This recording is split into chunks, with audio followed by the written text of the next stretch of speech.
E aí, pessoal, tudo bem? Este aqui é o último vídeo da série sobre propostas para mudar o beisebol e dar um impulso aí na popularidade da modalidade, sobretudo nos Estados Unidos, mas acabaria se refletindo no resto do mundo. Mas sobretudo nos Estados Unidos para dar uma rejuvenescida. A popularidade que é alta, briga com o basquete para ser como a segunda modalidade mais popular dos Estados Unidos, mas claramente é o envelhecimento dessa torcida. Já fiz um vídeo aqui explicando melhor isso. E como o beisebol está perdendo interesse, está deixando de ter interesse, de despertar interesse do público mais novo. Então fiz vídeo aqui sobre sugestão de mudança de regra, sugestão de mudança do regulamento de campeonato e da forma de gestão da liga, como o beisebol deveria, a Major League Baseball como liga deveria se preocupar mais com a popularidade do beisebol como modalidade. Mas aqui vai a última coisa que eu acho que a Major League Baseball deveria fazer, que é em relação a como ela trabalha com os jogadores. A Major League Baseball, não em relação ao pagamento de salário, tudo que isso eu já fiz no vídeo, já falei num dos vídeos ali, mas em relação a promover a imagem dos jogadores. O público de hoje, na verdade o público sempre teve isso, tá? O público do esporte sempre teve essa coisa dos grandes ídolos, ficar seguindo os grandes ídolos, ter a referência, mesmo, isso sempre teve, em todo esporte. Teve no basquete teve o Bill Russell, teve o Will Chamberlain, teve o Jerry West no passado. E eles também eram ídolos da criançada da época. No beisebol tinha o Baby Ruth, depois teve, sei lá, o Jack Robinson, Willie Mays, Lou Gehrig. Também teve os seus, eram ídolos também, sempre teve, né? E no futebol a gente sabe aqui, né, o Pelé, Garrincha, Zico, Sócrates, um Falcão, um monte de estrelas, né? E no mundo também. Então, assim, isso é uma coisa que sempre existiu no esporte. E é uma coisa que a Major League Baseball, que o beisebol de hoje meio que tenta abafar. Um esporte do jeito que ficou dentro do código de ética, do código de conduta dentro da liga, e eu já fiz um vídeo sobre isso, sobre o código, as regras não escritas do beisebol, sobre esse código de conduta. Tem como uma das suas premissas tentar abafar manifestações de personalidade dos seus atletas. Isso não é um problema muito claro, não é um problema real da modalidade beisebol, é um problema da Major League Baseball, tá? Ou do beisebol nos Estados Unidos, porque nos Estados Unidos que há esse código de conduta. Na América Latina não tem, no Japão, na Coreia do Sul também não tem. Tá? Lá, os atletas, nesses lugares, o jogador quando consegue um home run, ele fica comemorando, como se jogador de futebol comemorando o gol, bate no peito, faz como o jogador de basquete dos Estados Unidos quando dá uma enterrada na cara do pivô adversário. Ele tem essas coisas. No caso do beisebol da Coreia, eles pegam o bastão, jogam o bastão pro ar, fazendo pirueta com o bastão ali, que é tido como um exibicionismo do jogador que rebateu um home run. Na Coreia, isso é a coisa mais comum do mundo. Nos Estados Unidos, você não pode fazer nada disso. Você rebateu um home run, você vai lá, simplesmente percorre as bases serenamente. Por quê? Porque se você joga o bastão para cima, se você fica olhando a bola sair, admirando, nossa, como eu sou gostoso, olha que o home run que eu rebati, é visto como um desrespeito ao arremessador adversário. Se você corre as bases muito devagar também, é visto também como uma provocação, como um desrespeito, sei lá o quê. Você não pode fazer nada disso, você não pode comemorar, a não ser que seja um home run de vitória. Mas mesmo assim não pode ser muito efusivo, senão é desrespeito. Tudo é desrespeito. E a ideia é porque é um desrespeito ao esporte. Porque, no final das contas, é um esporte muito difícil, em que você vai muito bem num dia e muito mal no outro. Então, se você ficar querendo se exibir demais, se achar gostosão demais no dia seguinte, você vai quebrar a cara. Então, o beisebol tenta abafar muito isso nos Estados Unidos. E o público jovem não gosta disso, o público jovem não é assim, o público em geral não é assim, mas o público jovem mais ainda. O público jovem quer ver a personalidade das pessoas, elas são pessoas acostumadas com rede social, que gosta de ter um ídolo para imitar, então gosta que esse ídolo faça alguma coisa diferente, esse público gosta disso. Então o beisebol deveria acompanhar essa tendência. Como? Bom, primeiro que assim, já há atletas que já manifestaram até com muita clareza que gostariam de se expor, de agir com mais liberdade em campo. Vários atletas falaram que isso é divertido, jogar beisebol é divertido, a gente tem que mostrar isso. Tem que mostrar que você está se divertindo, você não está trabalhando, rebati um home run, agora vou percorrer as bases, estou cumprindo o meu protocolo. Não. você está se divertindo. Jogar beisebol é divertido. E as crianças vão querer assistir aquele jogo porque é divertido ver o jogo e vão querer jogar o jogo porque é divertido jogar o jogo. Então os jogadores têm que mostrar que estão se divertindo, que eles curtem aquilo. E como conseguir algumas daquelas coisas que eles conseguem, como por exemplo um strikeout no cantinho da zona de strike com uma bola com uma bola rápida de 101 milhas por hora no cantinho da zona de strike, ou uma bola de curva espetacular que deixa o rebatedor perdidaço, é um feito esportivo, atlético, técnico e físico absurdo. Rebater um home run na arquibancada no segundo anel é um feito atlético absurdo. Tem que ter muita força para fazer aquilo. Tem gente que acha que beisebol é um esporte, não, é um esporte tranquilinho, não, você tem que ser um baita de um atleta para fazer aquilo. Então, você tem que comemorar quando você consegue. Fazer um gol não é fácil no futebol. Então, quando acontece o gol, o que acontece? O cara sai pulando, sai gritando, comemorando, né? Por quê? Porque é difícil fazer um gol no futebol. Os jogos acontecem 2, 3 gols por jogo. Né? No basquete, quando um cara faz uma cesta normal, ele fez uma cesta normal. Se ele enterrou na cabeça do pivô adversário ou ele fez uma cesta de 3 do meio da rua, ele vai fazer uma cara de eu sou gostoso, eu sou enjoado. Fazer uma cara de mal. Por quê? Porque é difícil fazer. No futebol americano, quando o cara vai lá e consegue um touchdown, não são muitos touchdowns que acontecem por jogo. O que ele faz? Ele celebra, ele comemora. Então por que no beisebol não pode ter isso? Por que nos outros esportes você comemorar não é desrespeito ao adversário e no beisebol é visto como desrespeito? Não, tem que comemorar sim. Tem que parar com essa visão. Vários jogadores já mostraram que pensam assim. Só que a média da liga, tudo ainda... A Major League Baseball tem que talvez assumir um papel mais claro e mostrar até para os jogadores como esse pensamento é bobo, como esse pensamento é antiquado, como esse pensamento é nocivo à modalidade e à liga. No final das contas é nocivo para eles atletas. Então eles atletas também, entre eles, começarem a liberar mais. Porque muitas vezes acontece o quê? Quando um atleta faz isso, comemora, o que acontece logo depois? Ele toma uma bolada.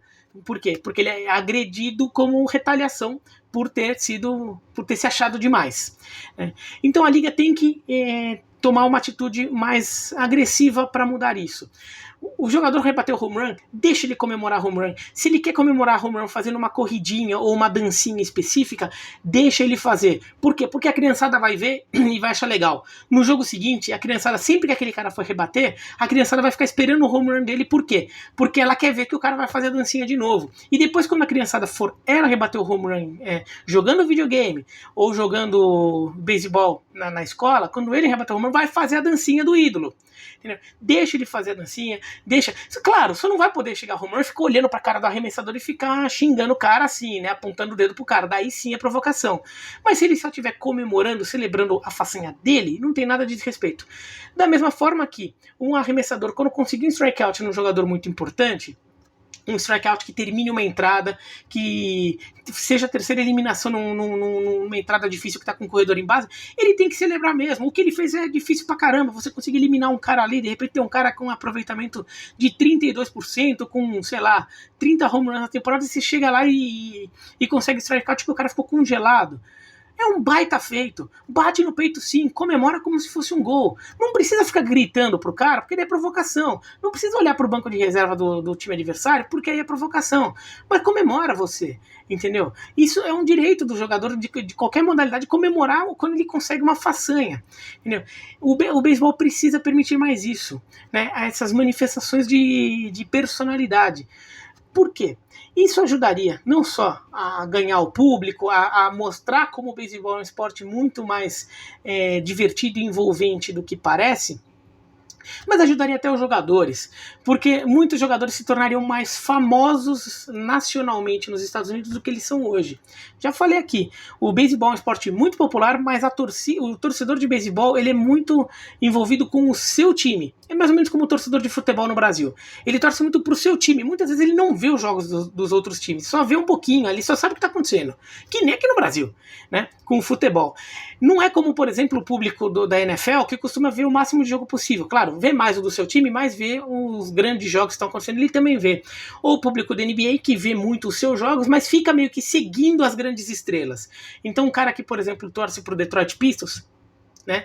Ele vê os jogos do Detroit Pistons, ele vê as derrotas do Detroit Pistons, ele acompanha as más campanhas em sequência do Detroit Pistons, mas ele meio que fica vendo o que o LeBron James está fazendo, o que o Kevin Durant está fazendo, o que o Antetokounmpo está fazendo, o que o Doncic está fazendo. Por quê? Porque esses caras chamam a atenção dele, porque não, aquele cara é espetacular, o que ele fez hoje, hein? Pô, hoje o Lakers jogou, o que o Anthony Davis e o LeBron aprontaram hoje? Ele fica com essa expectativa. No beisebol não fica. Agora, se todo mundo souber que o fulano de tal rebate um home run fazendo uma dancinha tal, todo mundo vai... Hoje teve dancinha, o cara nem torce mais pro time, mas quer saber se o cara teve dancinha, porque você começa a lembrar, tem um cara ali que rebate uns home runs um absurdo, tem um arremessador lá que dá uns strikeouts, depois ele celebra pra caralho ali, ele faz um negócio espetacular, tudo. Deixa os caras fazerem mais isso e mostrarem. Se o cara faz uma super defesa, um shortstop faz uma super defesa, consegue eliminação na primeira base, deixa ele comemorar a defesa. Ele conseguiu uma eliminação. Você precisa de 27 dessas no jogo. Você não vai ganhar um jogo se você não eliminar ninguém. Deixa o cara comemorar se for uma eliminação difícil. E daí você mostra ali, você vê, o público começa a se envolver com aquilo, o público começa a querer fazer igual, porque o público tá vibrando na arquibancada, ou em casa vendo na TV, ele quer saber que o jogador... Você é assim quando você está vendo o seu time, não sei nem para que time você torce, qualquer esporte que você esteja pensando, quando acontece uma grande jogada, um gol, uma pontuação espetacular, você não comemora? E você não gosta de ver quando o jogador do seu time está na mesma sintonia que você? Que o cara comemora junto? Que ele está jogando com a intensidade que você gostaria de estar jogando lá dentro? Deixa os caras do beisebol fazerem isso. É bom para a popularidade do esporte. E é bom para os caras. Se os caras se tornarem figuras nacionais com o público, eles vão ganhar um contrato da Nike ou da Reebok ou da Adidas muito maior. Por quê? Porque eles vão ser figuras que ele vai vender. Ele vai vender taco de beisebol, então ele vai vender calçado, ele vai vender roupa. Ele vai ganhar mais dinheiro. Os jogadores da NBA ganham muito dinheiro fazendo isso, por quê? Porque a NBA valoriza muito as figuras do esporte, né? Os grandes astros.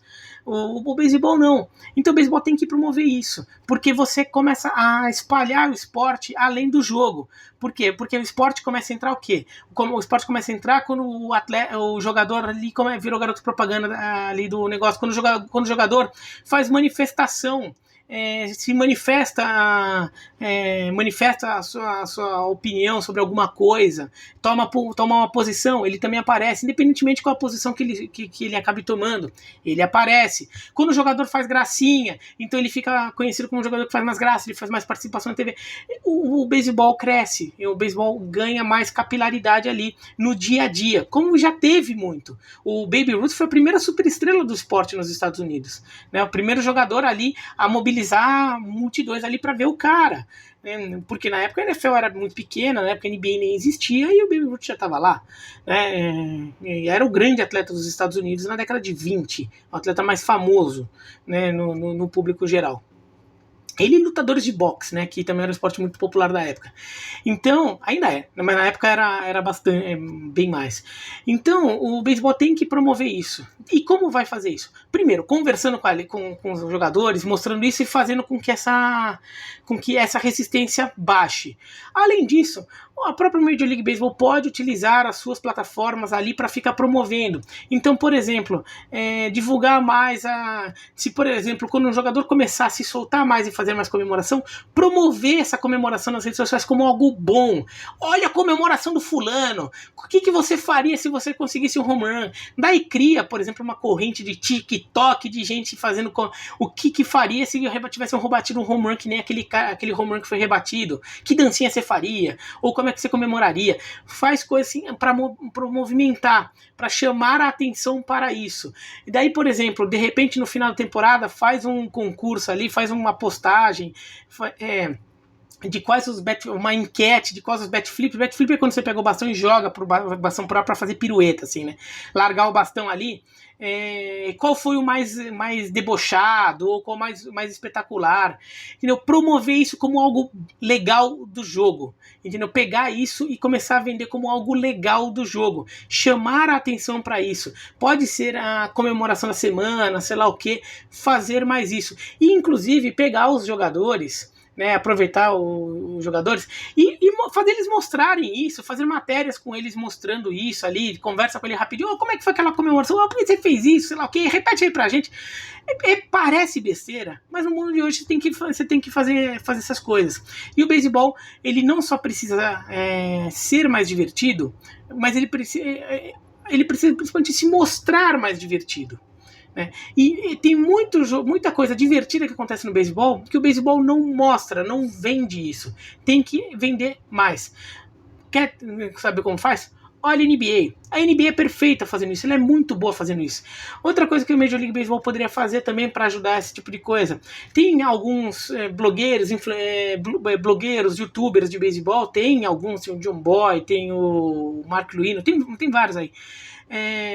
Tem, no caso de Twitter, tem o Pitch Ninja. Pegar esses caras, assim, o Pitch Ninja já tá até meio parceiro da Major League Baseball.